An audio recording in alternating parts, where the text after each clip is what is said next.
Michaela Garecht had used a neti pot hundreds of times. The foster care home matron always helped her. One evening, Michaela decided she didn't need help anymore. Same bathroom, same sink, same neti pot. The only difference was the water. 21 days later, the 10-year-old stopped speaking in the middle of breakfast. Her spoon slipped from her hand. She stared at the wall for several seconds. Then she collapsed onto the cafeteria floor. The other children started screaming. By the time the ambulance reached Mount Sinai Hospital, Michaela was having seizures doctors could not explain. An MRI revealed multiple lesions scattered throughout her brain. Some of the tissue was already dying. Doctors eventually discovered what was causing the damage. A microscopic organism had entered her body through her nose and begun destroying the organ that made Michaela who she was. And here's the part that will keep you up tonight. The matron had used the same neti pot on Michaela for years, without a single problem, because the danger was never the neti pot. It was one small detail Michaela never knew mattered. This is Hidden Pathogens. This is Hidden Pathogens? Michaela Garecht was 10 years old. Most children her age worried about homework, or soccer practice, or whether their friends liked them. Michaela worried about different things. 3 years earlier, she had been riding in the back seat of her family's SUV on Interstate 87 outside New York. Her father was driving, her mother sat in the passenger seat. Her older brother and sister were arguing over a tablet in the row behind her. Then a tractor-trailer crossed the median. Police would later estimate it happened in less than 4 seconds. The SUV rolled 3 times. By the time first responders arrived, Michaela was the only one still alive. She spent 2 weeks in a hospital bed asking the same question. "Where's Mommy?" The nurses never knew how to answer. Neither did the doctors. Neither did the social workers. Eventually, someone explained the truth. A truth no 7-year-old should ever have to hear. Her parents were gone. Her brother was gone. Her sister was gone. Michaela was the last one left. For months afterward, she refused to sleep with the lights off. Then, she refused to sleep alone. Then she stopped talking about the accident altogether. The memories never disappeared. They just moved somewhere deeper. By age 10, Michaela lived in a children's home in New York City. The staff described her the same way. Polite, quiet, independent. Too independent sometimes. The home's matron, Clara Bennett, had known Michaela for almost 2 years. She often joked that Michaela hated asking for help more than any child she had ever met. If Michaela dropped something, she picked it up herself. If she scraped her knee, she cleaned it herself. If she struggled with homework, she would spend an hour trying to solve it before asking a teacher. It wasn't stubbornness. Not exactly. After losing everyone, Michaela had become determined to take care of herself. The idea of needing people scared her. The idea of losing them scared her even more. There was only one thing she couldn't manage alone: her sinuses. Ever since the accident, Michaela had suffered from chronic congestion. Doctors never proved the crash caused it, but the symptoms appeared afterward and never fully went away. Most mornings she woke up unable to breathe through one side of her nose, sometimes both. The condition wasn't dangerous, just uncomfortable. The solution sat in a small cabinet inside the orphanage bathroom, a blue plastic neti pot. Every evening, Matron Clara would help Michaela use it. The process was simple. Warm distilled water, a measured saline packet, carefully mixed, carefully rinsed, always supervised, always the same, hundreds of times, without a single problem. Afterwards, Clara would sit beside her bed and read a chapter from whatever book Michaela was obsessed with that week. Michaela always pretended she was too old for bedtime stories, yet she never missed one. Michaela could probably perform the routine from memory. She had watched it for years, which is why a thought began forming in her mind. A small thought, the kind adults barely notice, the kind children never stop thinking about. Maybe she didn't need help anymore. Maybe she was old enough to do it herself. And 3 weeks before doctors found holes in her brain, Michaela decided she was going to prove it. The evening looked completely ordinary. A Thursday in early October, homework after school, chicken soup for dinner, movie night planned for later. Nothing about the day felt important. Nothing felt dangerous. Around 7 o'clock, Michaela's congestion started acting up again. She could barely breathe through her nose.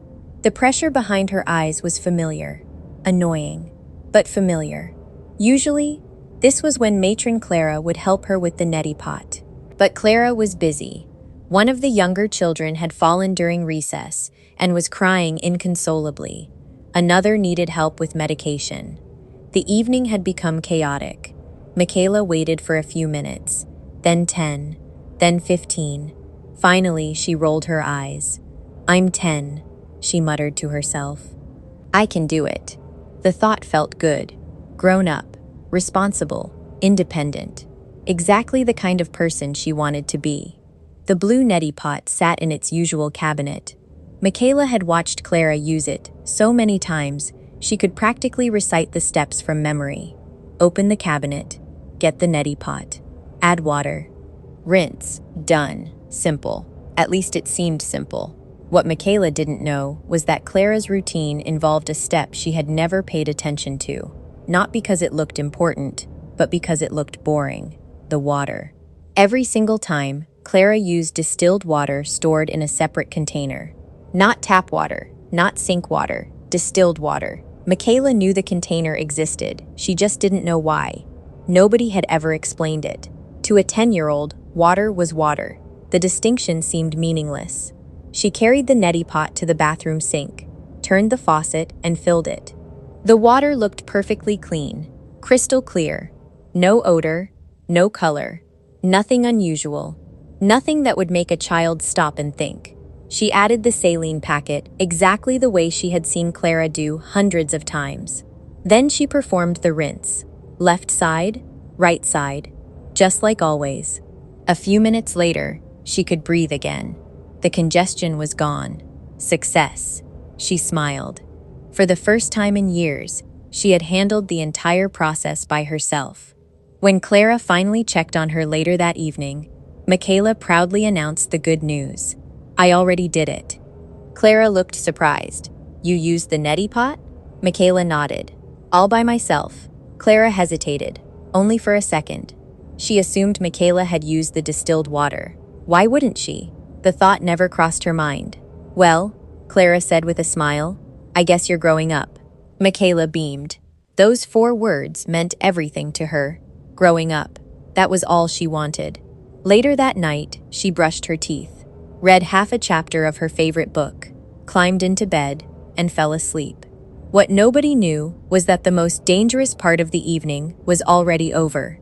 Because while Michaela slept, something microscopic had begun a journey that would eventually carry it toward the most important organ in her body. And for the next several days, nobody would notice a thing. Here is what nobody knew that night. Not Michaela, not matron Clara, not anyone inside the children's home. The water flowing from the bathroom faucet looked perfectly safe. Most tap water does. Clear, odorless. Clean enough to drink. Clean enough to cook with. Clean enough for almost everything people do every day.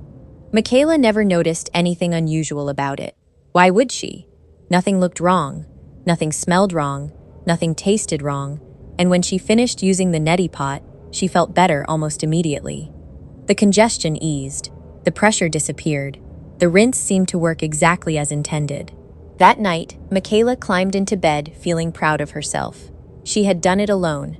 For a 10-year-old who spent years proving she could take care of herself, that mattered. A lot. The next morning, she woke up feeling great. At breakfast, she proudly told one of the older girls she had used the neti pot without help. The girl congratulated her. Michaela smiled. That afternoon, she went to school, finished a math quiz, read aloud in class, played outside during recess. Nothing seemed unusual. Nothing seemed wrong. Days passed, then more days. Life continued exactly as before. The children's home remained noisy, busy, normal. Michaela helped set tables for dinner, finished homework, watched movies with the other children. Every night she slept peacefully. Every morning she woke up smiling. The evening she used the neti pot slowly faded from everyone's memory, including Clara's. After all, if something bad had happened, surely there would have been signs. A fever, pain, an allergic reaction, something. But nothing happened, at least not right away. And that was what made the situation so dangerous. Because some medical conditions begin long before anyone realizes they have started. The mistake happens first. The symptoms come later, sometimes much later. By the time doctors finally understand what caused the problem, the real cause has already disappeared into the past. For Michaela, that process had already begun. Nobody knew it yet. Not the staff, not the doctors, not even Michaela herself. But the 5 minutes she spent alone in that bathroom were about to become the most important 5 minutes of her life. The first symptom was so small nobody took it seriously. Not even Michaela. About 10 days after using the neti pot by herself, she woke up with a headache. Not unusual. Children get headaches all the time, especially in New York during allergy season, especially children with chronic sinus problems. Michaela rubbed her forehead, ate breakfast, went to school. By lunchtime, the headache was gone. Nobody thought about it again. 3 days later, it came back. This time it lasted longer. She sat quietly during dinner, instead of talking with the other children. Matron Clara noticed immediately. "Everything okay, sweetheart?" Michaela nodded. "My head hurts." Clara felt her forehead. No fever, no congestion, no obvious illness. She gave her children's acetaminophen and sent her to bed early. The medication seemed to help, at least for a while. Then the headaches became more frequent. Not every day, just often enough to be annoying. Michaela began spending more time in her room, less time outside, less time playing. The staff assumed she was tired. School was demanding.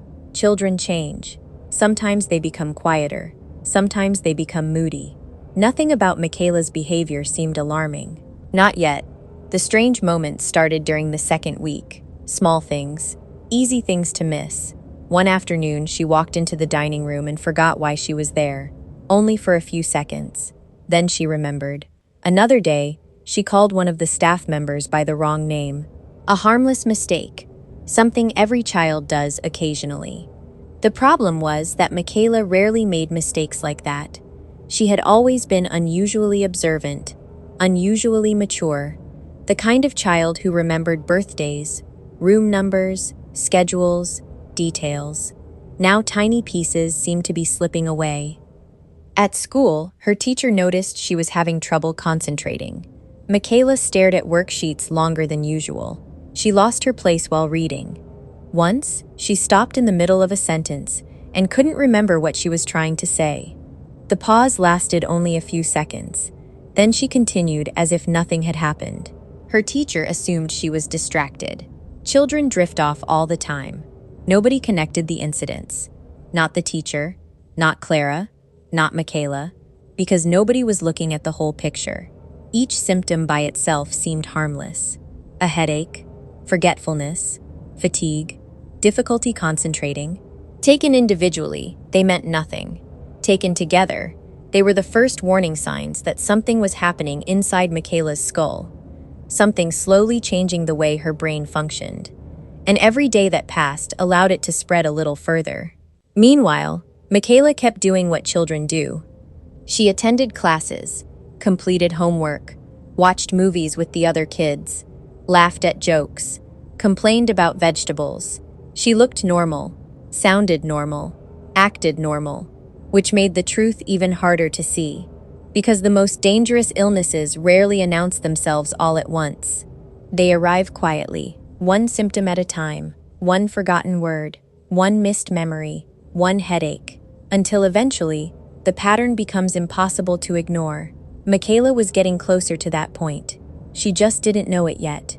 Neither did anyone else. By the third week, the headaches were no longer the biggest problem. The changes in Michaela were. At first, they were easy to explain away. A missed homework assignment, a forgotten chore, A blank stare during a conversation. Children have bad days. Children get distracted. Children forget things. But Michaela wasn't most children. That was the problem. Everyone at the orphanage knew exactly who she was. Michaela remembered everything: birthdays, rules, favorite foods, movie quotes, the names of every child who had lived there during the past 2 years. Now that girl seemed to be disappearing. The next day brought something worse.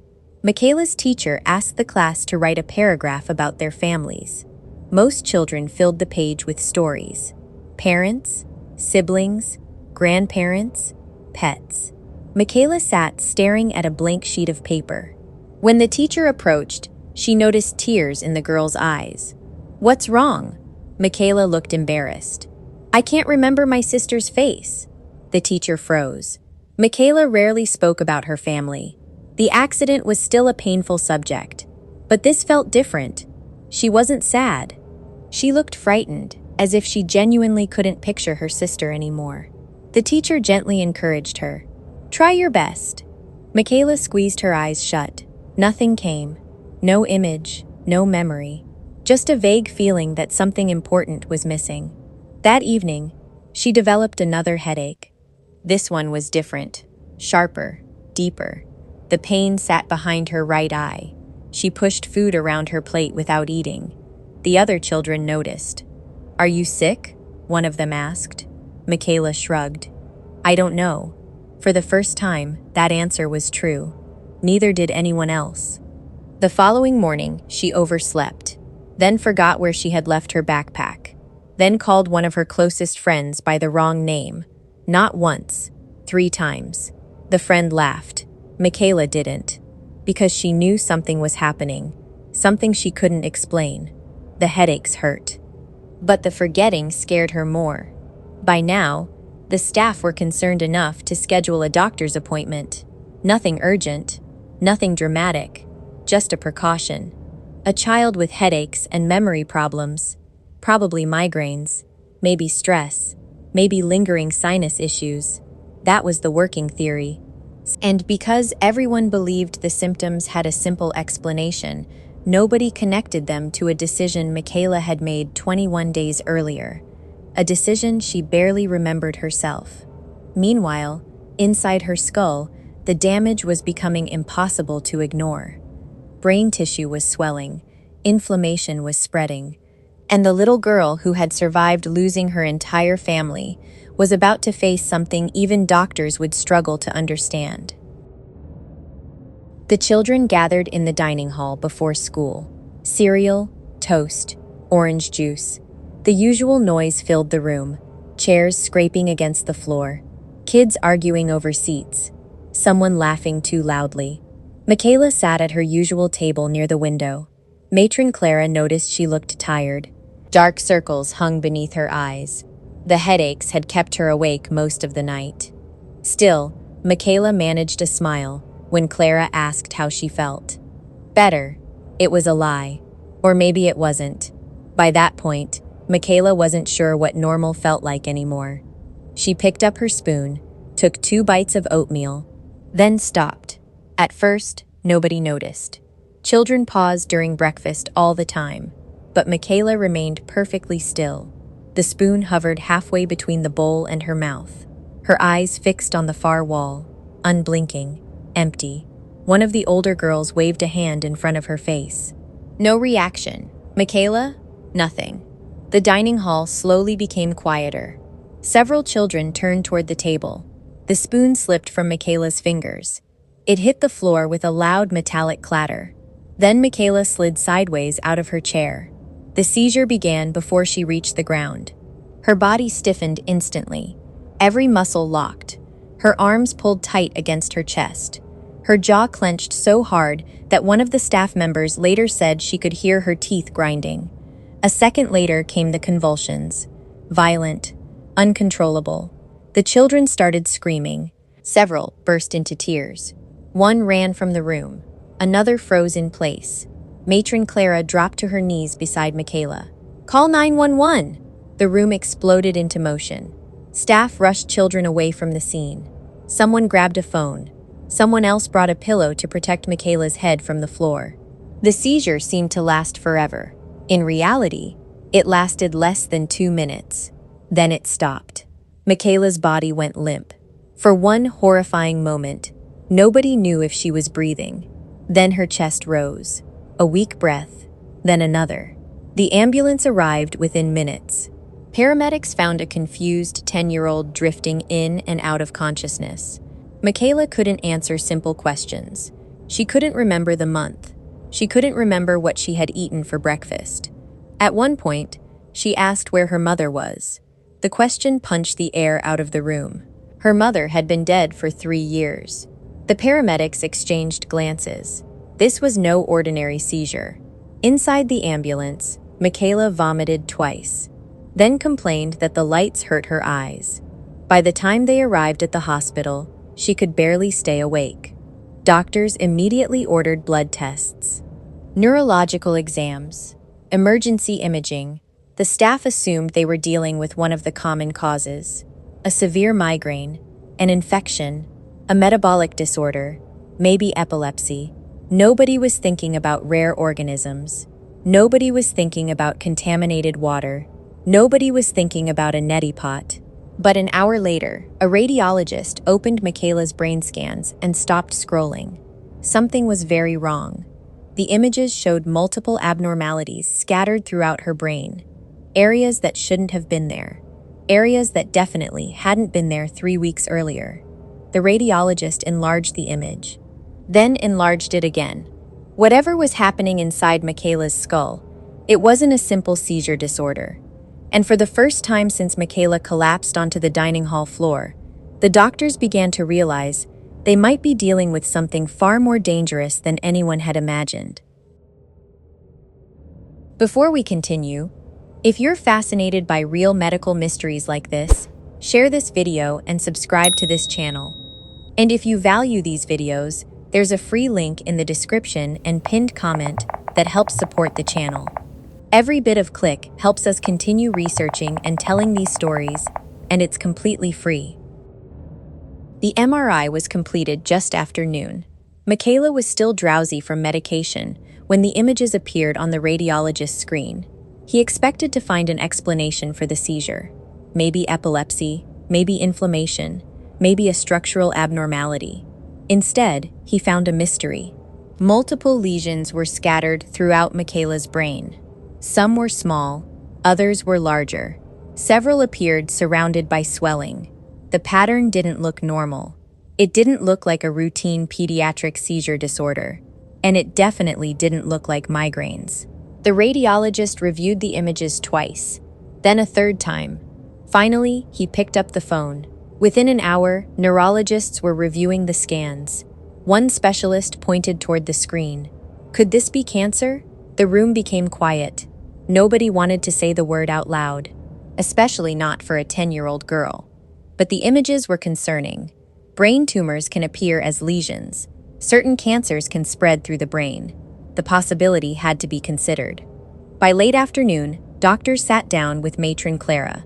Michaela was sleeping nearby. Machines quietly monitored her heart rate. The neurologist chose his words carefully. We found several abnormalities. Clara immediately sensed the seriousness. How serious? We don't know yet. That answer frightened her more than anything else.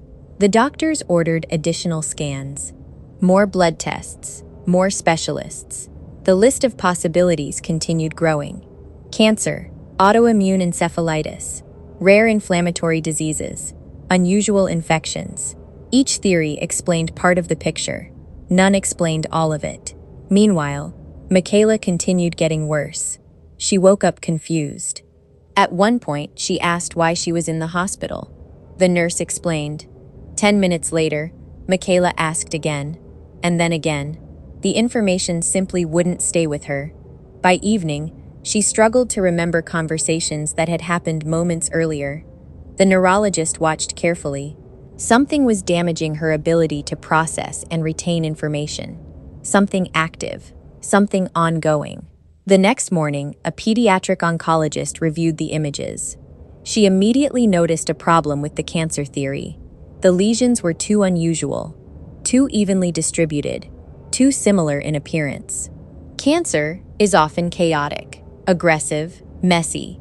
These lesions look different, almost as if multiple identical events had occurred throughout the brain.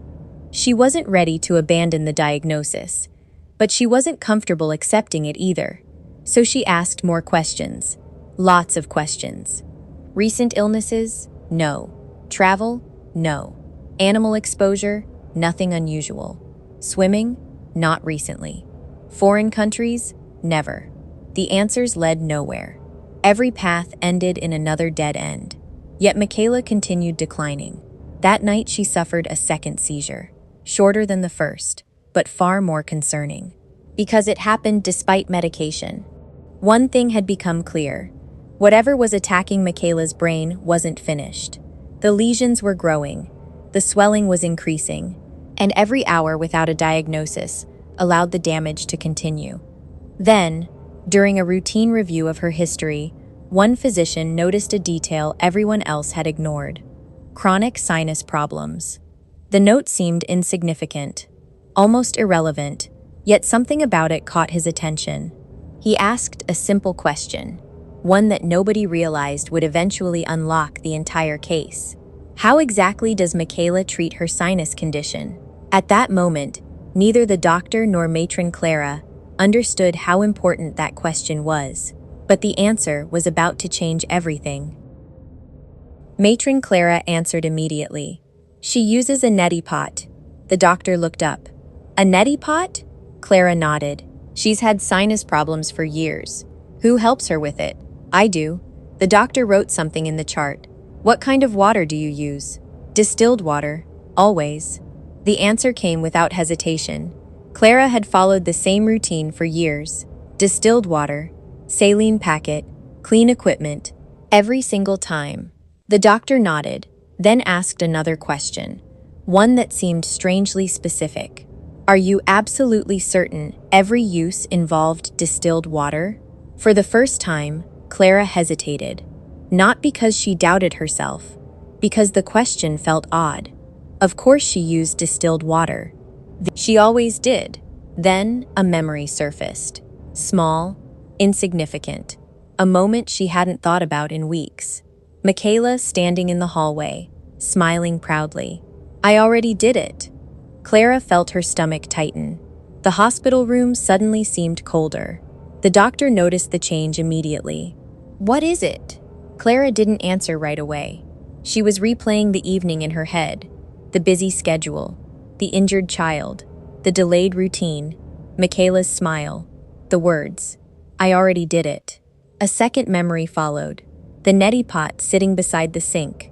She remembered seeing it later that night. At the time, she assumed she had forgotten to put it away. Now she wasn't so sure. The doctor leaned forward. Did Michaela ever use it by herself? Clara swallowed. One time. The room went silent. When? About 3 weeks ago. The doctor and neurologist exchanged glances. Neither spoke. They didn't need to. The timeline fit perfectly. 21 days. Exactly 21 days. The same interval between the unsupervised rinse and Michaela's first seizure. Clara suddenly felt sick. No. The word escaped before she realized she had spoken. No, she wouldn't know. The doctor remained calm. Wouldn't know what? The water. Clara's voice cracked. She wouldn't know the difference. The realization hit her all at once. Nobody had ever explained it.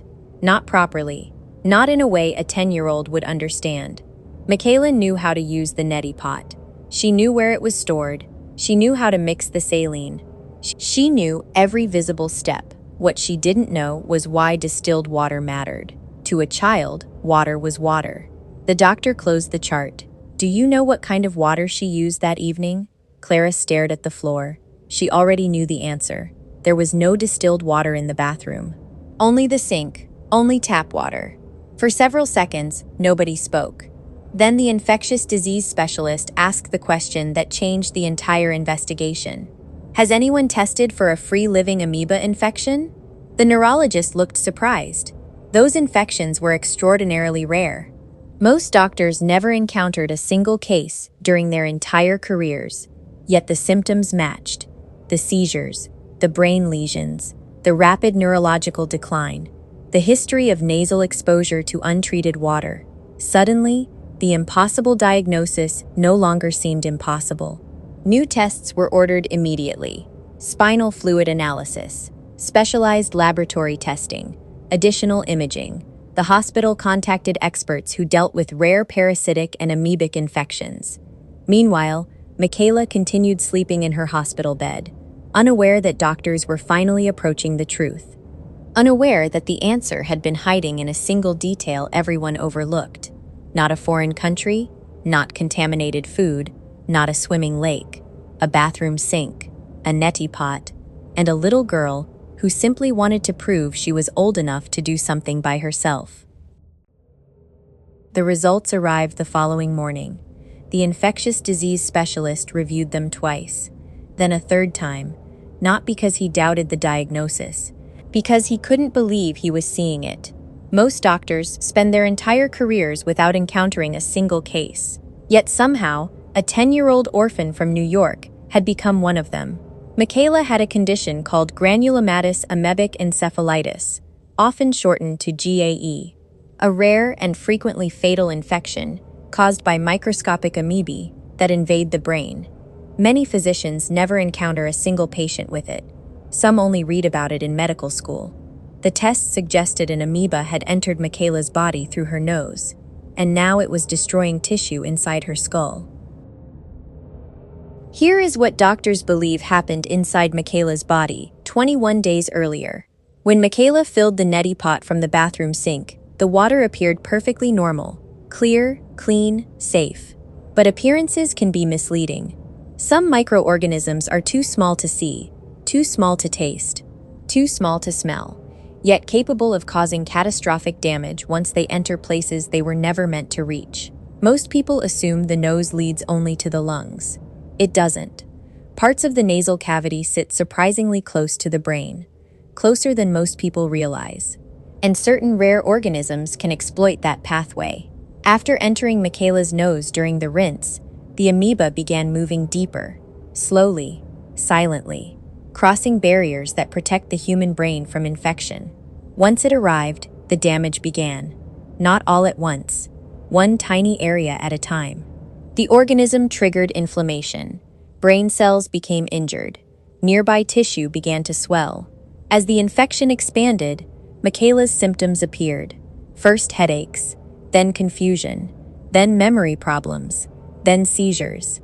Each symptom reflected another area of brain tissue struggling to function normally. The MRI had revealed the consequences: multiple lesions, areas where inflammation and destruction were occurring simultaneously. To specialists, they were lesions. To everyone else, they looked like holes. Holes where healthy brain tissue should have been. Matron Clara listened without speaking. The guilt was already crushing her. She remembered Michaela standing in the hallway, smiling, proud. "I already did it." At the time, those words had sounded harmless. Now they felt unbearable. The doctor continued, "What makes these infections so dangerous is the delay." The sentence caught Clara's attention. The doctor pointed toward the timeline. Michaela used the neti pot. Then she felt fine. For days, then weeks. Long enough for everyone to forget the event completely. Long enough for the real cause to hide behind dozens of more common explanations. Migraines, stress, a seizure disorder, even cancer. By the time doctors discovered the truth, the infection had already been active for nearly 3 weeks. And here was the part nobody wanted to hear. The diagnosis explained what was happening. It did not guarantee they could stop it.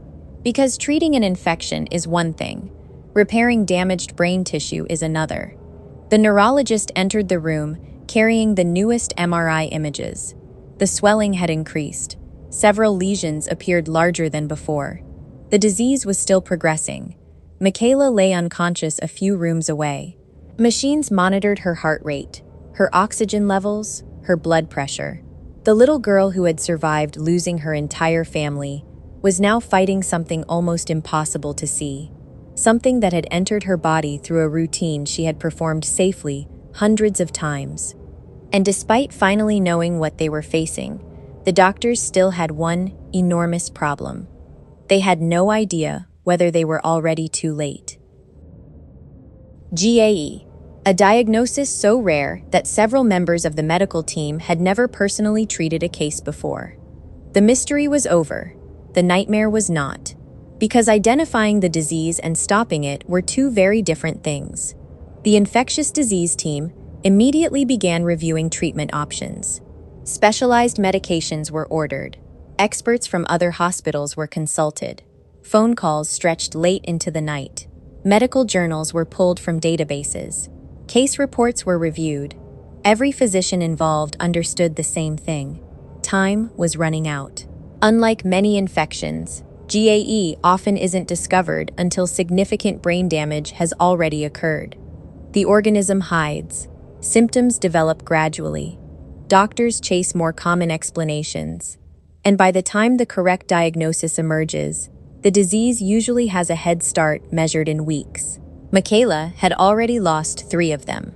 The newest MRI revealed how much damage had occurred during that time. The lesions had expanded. Inflammation had spread into additional areas. Swelling was increasing despite treatment. The neurologist stared at the images, then quietly removed his glasses. The room remained silent. Nobody needed an explanation. The scans spoke for themselves.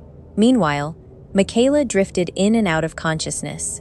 Sometimes she recognized Clara, sometimes she didn't. At one point, she opened her eyes and asked if school had started yet. It was nearly midnight. Another time, she became convinced her older sister was waiting outside the room. The same sister who had died 3 years earlier. Clara stepped into the hallway afterward and cried, for the first time since the diagnosis. Not because Michaela was confused, because for a few seconds, Michaela had sounded happy. Happy because she believed her family was still alive. The doctors started treatment immediately. There was no reason to wait. The infection was already advancing. Every hour mattered. But treatment came with a painful reality. The medications could attack the organism. They could slow the disease. They could even stop further damage if everything worked perfectly. What they could not do was rebuild destroyed brain tissue. Dead neurons do not regenerate. Lost memories do not simply return. Damage inside the brain follows different rules than damage elsewhere in the body. A broken bone can heal. An infected lung can recover. The brain is less forgiving. The lesions visible on Michaela's MRI represented areas where healthy tissue had already been lost. Areas that had once stored memories, processed language, controlled movement, managed emotion. No medication could restore those structures overnight. And some could never be restored at all. 3 days into treatment, Michaela suffered another seizure. Then another. The medical team adjusted medications, increased monitoring, repeated scans. The infection appeared to be slowing, but Michaela was not improving, not yet. The doctors found themselves trapped in a situation they knew all too well. The disease had finally been identified. The treatment had finally begun. Yet the outcome remained completely uncertain. Every morning started with cautious optimism. Every evening ended with new concerns. The nurses learned to recognize Clara's footsteps in the hallway. She rarely left Michaela's bedside. She read books aloud even when Michaela appeared asleep, brushed her hair, held her hand, and replayed the same thought over and over.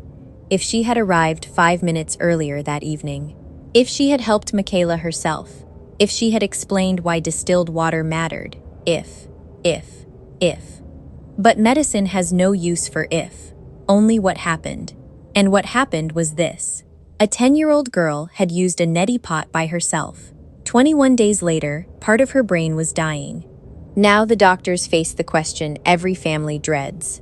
Not what caused the disease, not how it happened, but whether there was still enough of Michaela left to save. And over the next week, they would finally get their answer. Not through a doctor's prediction, but through the scans. Each new MRI told the same story. The infection was not winning as quickly as before, but Michaela wasn't winning either. The medications appeared to be slowing the disease. Unfortunately, slowing the damage and surviving the damage were not the same thing. The swelling inside her brain continued to increase. Pressure built within the rigid walls of her skull. The neurologists watched carefully. Every scan looked slightly worse than the one before. Every day brought another complication, another seizure, another decline, another piece of Michaela slipping away. Some mornings she recognized Clara, some mornings she didn't. One afternoon she woke up and asked when her parents were coming to visit. The room fell silent. Clara forced a smile, then stepped into the hallway and cried where Michaela couldn't see her. The disease had begun attacking memories. Not random memories, the most important ones, the ones that made Michaela Michaela. A week after her second hospitalization, she lost the ability to read. The words were still on the page, but her brain could no longer make sense of them. 2 days later, she struggled to form complete sentences. The little girl who once loved books now stared silently at pages she could no longer understand. Doctors adjusted medications again. Additional specialists were consulted. Hospitals in other states reviewed her case. Everyone searched for something. A new option, a new treatment, a reason for hope. The problem was that hope and evidence were no longer pointing in the same direction. The newest MRI revealed extensive damage across multiple regions of her brain, areas responsible for language, memory, motor control. The swelling had become severe. The neurologist reviewed the images late that evening, then quietly closed the file. He had seen enough. By now, the question was no longer whether Michaela was critically ill. The question was whether her brain could survive what had already happened. 3 days later, Michaela suffered her most severe seizure. It lasted longer than any previous episode. Medication eventually stopped it, but she never fully regained consciousness afterward. Machines now did much of the work her body once handled alone. The room became quieter. Visitors spoke in whispers. The nurses moved gently, as if noise itself might cause harm. Clara rarely left. She slept in a chair beside the bed, held Michaela's hand, read stories aloud, stories Michaela could no longer hear. On the 7th day, doctors gathered for another meeting.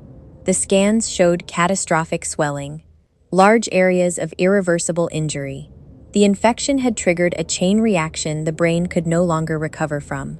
That evening, Clara sat beside Michaela as the sun disappeared beyond the hospital window. For several minutes, neither moved. Then something unexpected happened. Michaela opened her eyes, only briefly, just long enough to focus on Clara, long enough to smile. A small smile.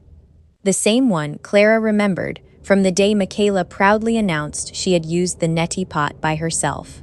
For a moment, she looked like herself again. Not a patient, not a diagnosis, just a little girl. Then her eyes slowly closed, and they never opened again. Michaela Garecht died the following morning. She was 10 years old, the last surviving member of her family, a child who had already endured more loss than most people experience in a lifetime.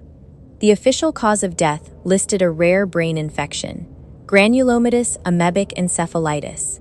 But the paperwork didn't tell the whole story. It couldn't, because the story wasn't really about an amoeba, or a hospital, or a diagnosis. It was about a little girl who wanted to prove she was growing up. A little girl who performed a routine she had seen hundreds of times before. A little girl who made one tiny mistake without ever realizing it was a mistake at all. And by the time anyone understood what had happened, there was nothing left to save. Michaela Garecht had used a neti pot hundreds of times. The foster care home matron always helped her. One evening, Michaela decided she didn't need help anymore. Same bathroom, same sink, same neti pot. The only difference was the water. 21 days later, doctors found holes in her brain. The diagnosis was Granulomatous Amebic Encephalitis, a rare and devastating infection caused by microscopic amoebae that most people will never hear about. An infection so uncommon that many physicians never encounter a single case during their careers. Yet rarity offered Michaela no protection. Because rare does not mean impossible, and impossible only feels impossible until it happens to someone. The tragedy was that Michaela wasn't reckless. She wasn't disobedient. She wasn't doing something dangerous on purpose. She was doing exactly what children do, trying to grow up, trying to prove she could handle things on her own, trying to show the adults around her that she wasn't a little girl anymore. The neti pot wasn't the problem. The routine wasn't the problem. The mistake wasn't even visible. It was a detail hidden inside something most people never question. Water. Clear, ordinary, everyday water. The kind that pours from millions of faucets across America every single day. For drinking, it was safe. For cooking, it was safe. For almost everything, it was safe. But not for this. And that is what makes stories like Michaela's so frightening. The danger didn't look dangerous. It looked normal. Just as the symptoms didn't look dangerous at first. A headache, forgetfulness, fatigue, confusion. Each symptom arrived quietly. Each symptom seemed explainable. Until the pattern became impossible to ignore.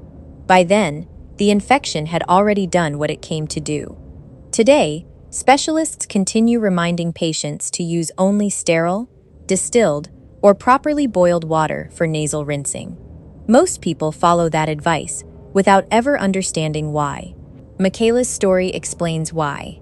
Because some lessons are written in instruction manuals, others are written in hospital records, and a few are written in lives that ended far too soon.